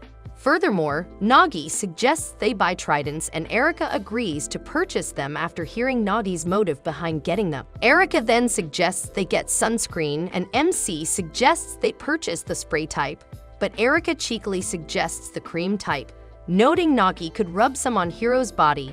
The suggestion backfires as Nagi is afraid he wouldn't rub enough cream on Hiro's body, giving her an uneven tan. In the end, they decided to buy both types just in case. Outside the store, Nagi and Erika wait for the bus to arrive and talk about how Nagi's family used to go to the beach all the time. Erika admits that she's envious of Nagi, claiming it must have been fun having beach trips with his family. Curious to know, Nagi asks if Erika had fun on her beach trips at her family home as a kid, to which Erika answers that she'd only walked the beachside alone after sneaking out of her parents' hotel. The bus then arrives and Erika complains about how cramped it is. She also mentions that while Hiro is privy to their engagement, she mustn't learn they're living together. On the other hand, Nagi wants to tell Hiro about their situation, which earns him a rebuke from Erika. Back at home, Nagi and Erika plan to surprise Sachi with their beach outfits and gear, but are surprised themselves to learn that Hiro was there helping Sachi study. To make matters worse, Hiro was now privy to Nagi and Erika living together, but she confesses that she always had a hunch that they lived together after hearing they were engaged. The revelation makes Nagi believe their summer vacation at the beach will be an absolute mess. Eventually, the group reaches the beach, and their Nagi asks Sachi why did she reveal to Hiro that both Erika and he were living under the same roof together. Sachi confesses that she did it so Hiro would agree to help with her studies, to which Nagi claims he could have helped her. However, Sachi confesses that Nagi isn't as good of a teacher as her. Soon, Nagi is roped into a volleyball game and is partnered with Erika, who offers to talk with Hiro, who is acting distant from Nagi. However, Nagi ultimately decides to talk to her himself and later does so on the rooftop of the beach house. There, Nagi flusteredly explains his living situation with Erika to Hiro, who calmly listens. To own confession, Hiro admits that she was hurt that Nagi didn't tell her about his living situation with Erika. Hiro then proceeds to pluck some hairs from his head and jokingly threatens to curse him if he lies to her again like that. Afterward, Erika learns about this meeting with Hiro from Nagi and is glad she forgave him. Erika also mentions that his talk with Hiro confirms that she has feelings for him, which Nagi agrees with, but Sachi disagrees, claiming Hiro thinks of him as a rival. Unperturbed by this rebuttal, Nagi then mentions something that Hiro relayed to him and asks Sachi if she has feelings for him. Flustered, Sachi loses it on Nagi and holds him in a sublock wrestling pose. Hiro asks Nagi what his sister Sachi is to him, and he responds that she's his sister and part of his family. Amused by the answer, Hiro notes how Sachi is a bit odd, which Nagi interprets as Sachi's complex personality being hard to teach and apologizes on her behalf. However, Hiro clarifies that Sachi seems to like Nagi and would later gets rebuked by Sachi for revealing this to Nagi by Sachi. A flashback shows the day Sachi took the tour of Nagi's school by Hiro. She reveals that Nagi is merely her rival to Sachi. Another flashback reveals that Erika's father asks Sachi if she'd like to become Nagi's wife. Back in the present, Sachi is overwhelmed by the revelations Hiro gave, while Nagi in the nude stands outside and, after yelling at the ocean, leaps into the outdoor pool. Moments later, much to his dismay, Erika joins Nagi in the pool and asks him to join her in gazing at the nearby lighthouse. Nagi hesitates about this proposal mainly due to Hiro's reaction, but Erika notes that she's never had friends and has always been alone. Overcome with stress and the heat of the bath, MC leaves it. As he does, he freaks out Erika, who reveals that she is wearing a two-piece swimsuit. That night, it's revealed that only 2 beds are available at the house, and MC refuses to follow Sachi's suggestion to sleep on the couch because a spider is roaming about. Hence, Hiro suggests they draw straws. In the end, Sachi ends up having to sleep with Nagi for the night. On the other hand, Erika is forced to sleep with Hiro, and the two play twisty together, in which Erika loses against Hiro. After this, they bathe together and later have a heart-to-heart about Erika's popularity and Hiro's fiancé. Toward the end of the conversation, Hiro asks if she could have Nagi, but Hiro falls asleep before Erika can answer. Meanwhile, Nagi finishes taking a bath and gets into bed with Sachi, and Nagi notes that he's unable to sleep as Sachi is revealed to be awake as well. The following day, Nagi meets Erika in the living room as she recalls what the twisty game and bubble bath mix were from and remembers she and her brother Sasuke once stayed there. This fact is further proven when Erika finds a couple of markings on a pillar of her and her brother's height. From Nagi's inspection, the game and bath mix was recent, and he suggests they wake up Sachi and Hiro to help find clues to Sasuke's whereabouts in the house. Once Sachi and Hiro learn about the situation, they search around the house for clues, and all they find is a doll house with some toys. Hiro then suggests that they play a video game together, and from the saved data, they learn that there was another player from 3 days before. In light of this, Nagi rushes out of the house and heads to the nearby town to see if Sasuke is still there, but he's soon joined by Erika, who admonishes him for continuing to look for Sasuke. Her reason was Erika was too scared to see him again. However, Nagi insists that they continue as he'll be there with her if they find him. In the end, though, They're unable to locate him or figure out whether he was still in town, but all in all, Erica is happy that MC insists they do that. Outside of the beach house, Nagi and the group wait outside for their ride, and Sachi asks Erica how her and Nagi's search for her brother Sasuke went. To Erica's disappointment, they couldn't find him, even after they went and retried their search earlier that morning. Hiro, however, mentions that it was good for her to learn that he's still in Japan, while Nagi believed him to be overseas somewhere. Despite this dilemma, Erica was glad that she still has Nagi in her life and would continue her search for Sasuke. Just then, their ride home arrives, and before Nagi can enter the car, Hiro stops him and tells Erica and Sachi that she and Nagi will be taking the train home. As for a reason, Hiro claims they'll be checking out something, and Nagi hesitantly agrees, following Hiro's wink that she gave him.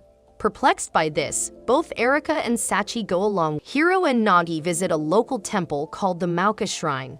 The purpose of the trip was to collect the temple's stamp, and Hiro believes that it was predestined that they arrive there. After giving their prayers to the shrine, the two receive the shrine stamps, and Nagi cogitates on things they could do after this. But Hiro prepares to leave and catch the next train home. Meanwhile, on their drive home, Erica reveals to Sachi that Hiro asked her if she could have Nagi. The question leads Sachi to believe that Hiro has feelings for Nagi and reluctantly agrees, but backtracks on it as, at the time, Hiro was half asleep. Both of them then opine on why Nagi is not only a lousy match for Hiro, but also his personality flaws. Returning to Hiro and Nagi, they discovered that the Sampa train station was closed due to the heavy winds. Although Nagi momentarily freaks out, he regains his composure and suggests they stay calm and look for another train. On the other hand, Hiro notes that it's Nagi who should stay calm.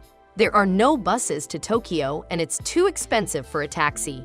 At that moment, it starts pouring rain, and the two of them become drenched in rainwater. Sheltering themselves underneath the train station's roof, Nagi contemplates how to remedy the situation given their circumstances, and Hiro asks him what they should do now. At the house, Sachi informs Erica of Hiro and Nagi's situation, as the two stay the night at an inn called the Seigenken. When one of the inn workers asks them to fill out the accommodation form, Nagi becomes flustered as they'll be kicked out due to their age. However, Hiro fills it out for them, fibs about their age, and Nagi offers to pay for their stay there, while internally thinking he'll ask for money from the hotel king. Inside their room, Hiro compliments its quaint style and lies to the worker about her relationship with Nagi. Once the worker leaves, Hiro apologizes to Nagi for lying about their relationship, as he's already engaged to Erica. Smugly, Nagi notes his disbelief that Hiro, an honor student, would lie so much, but Hiro retorts that Nagi is an accomplice. Laughing this off, the two take a bath, and after they return to their room, they discover they'll be sharing a futon. Eventually, they get snacks and play a word game together, escalating into an intimate moment between them. Hiro comments that they've done many bad things that day and asks Nagi if they should continue.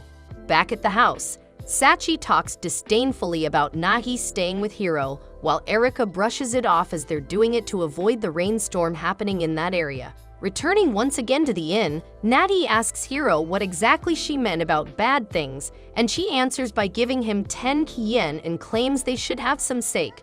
Nagi then chastises her as an evil villain and internally notes how painful it was that Hiro toyed with his emotions, chuckling at Nagi's refusal to get some sake for them.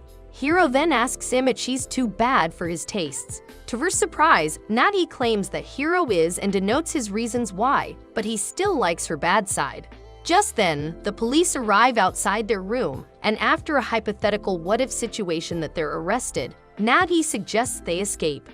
As Nagi undresses himself to get into his old clothes, the police bust in, and it turns out that it is Erica and Sachi dressed as police officers. A scene between the two groups occurs where Erica and Sachi are left distraught by a half-naked Nagi and a covered-up Hiro. Afterward, the group takes a taxi home, where Hiro vaguely explains what happened between Nagi and her to Erica and Sachi. At the house, Sachi finds a letter in the postbox and learns that it's a birthday invitation. Later inside the house, Erica was excited to learn who the invitation was from. Party for himself at the Umino family diner. Although Erica is happy about the party, Sachi and Nagi are saddened by the party as it was a platform for Yohei to enjoy the day about Hella. However, Sachi and Nagi respectively want Karage and Katsudon, which Erika believes is inappropriate, but Yohei still prepares it for them. Nagi then reassures Erika that it's like that every year and the two of them enjoy their meals. As they do, Erika learns that Yohei does this every year, and she then finds a fuka as it had a picture of a young girl standing next to MC. Yohei then brings out his birthday cake, which Erika answers that he's 57 years old. Nagi then notes how suspicious it was that Yohei was 36 and that he was currently 17, which leads to the revelation that he had a shotgun wedding. Upon this revelation, Yohei downplays it, claiming the two planned to get married in the first place. Sachi then gives a smug remark about how Nagi's birth led to their parents' shotgun wedding, but Erika corrects her, claiming it was her birth that caused it. Sachi then hums and apologizes to Erika for her smug remark, who relishes how unique her life was, being an unexpected pregnancy and being swapped at birth. Surprised at how positively Erika took the news, Sachi then asks when Erika's birthday was, and she answers April 6th, the same day as Nagi. Appearing before the group, Yohei claims that it was the very reason that on their birthday that the two families arranged both Nagi and Erika's meeting together on their 17th birthday to announce their arranged marriage to one another. Erika and Nagi then realized their first encounter that day was a mere coincidence. Nami enters the scene and notes that she'd sincerely be his mother once Erika and Nagi marry. However, Yohei and her both note how they were once worried about the marriage, but are happy that they came to visit them that day and want them to be happy overall.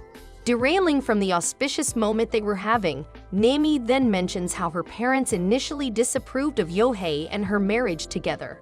Not wanting to waste any more time, Nami proclaims they need to set up shop for the day, and a frantic Yohei tries to play one last song before they do. Riding the bus home, Nagi and Erika talk about what was learned at the diner as Sachi rests on Erika's shoulder. Eventually, she and Khan for study sessions with Sachi, and that they should get in on the action. However, MC refuses to continue the conversation and hangs up on Shion. Afterward, Hiro announces the study group's prep test scoring. Nagi gets all questions correct, Erika gets all questions incorrect, and Sachi runs out of time. In the end, Hiro wins because she completed the test the fastest. Right when Hiro suggests they take a snack break, Erika faints and it's later learned she contracted a cold. Sachi and Hiro tend to Erika's needs in her room. Hiro and Sachi volunteer to nurse her back to health, and Hiro leaves to get some supplies from her home to help Erika while Sachi goes shopping. Left home alone in the house, Nagi contemplates what to do with his time. After dusk, Hiro and Sachi sit on the couch in the living room area as Nagi studies by the table and laments how they couldn't help Erika with her cold. Overhearing this, Nagi prepares Erika a meal and delivers it to Erika in her room. A heart-to-heart between them starts concerning their relationship and how Erika pushed herself so hard with her studies made her sick. To that point, Erika denies it and starts eating the meal Nagi prepared for her. After she finishes it, Erika asks how Nagi knows her conversation was eavesdropped on by Hiro and Sachi, who thought they were now truly engaged. That night, Hiro is seen off by Nagi and Erika and is glad that Erika's fever managed to break. Checking the mailbox, they find another letter by Yohei containing a copy of the group. Meanwhile, Sachi enjoys some dim sum with Amano, informing him of the current situation between Erika and Nagi. Although Sachi's back at the home, Nagi and Erika get into an argument over what the other did that they disapproved of. Ultimately, they both